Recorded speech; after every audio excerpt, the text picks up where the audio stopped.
Et cette manifestation a eu lieu pendant la prise de parole d'Emmanuel Macron, le chef de l'État, qui assume encore aujourd'hui sa réforme et l'utilisation du 49.3 entre mensonges et mépris pour les syndicats. Nous avons suivi son interview avec la CFDT du Rhône, Amélie Duchamp. On continuera cette politique. Dans ce local de la CFDT, c'est surtout cette petite phrase qui suscite la colère. Je regrette qu'aucune force syndicale n'ait proposé un compromis. Inadmissible, sachant que les syndicats ont proposé des alternatives qui ont toutes été balayées par l'exécutif. Nous avons amené des propositions sur la table, notamment celle de payer les femmes à l'égal des hommes. Si les femmes étaient payées au même salaire que les hommes, il n'y aurait pas ce déficit annoncé à horizon d'une dizaine d'années.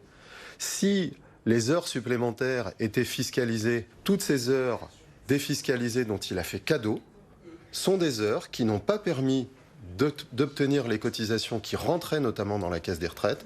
Et aujourd'hui, les gens vont devoir travailler 2 ans de plus. Au-delà du mépris qu'ils ont ressenti, ces militants ont été choqués par un discours qui, pour eux, cherche à opposer les manifestants. Mettre les gens contre les autres, les gens qui travaillent, les gens qui ne travaillent pas. En gros, il n'a pas employé le mot de feignant, mais bon, on l'a entendu.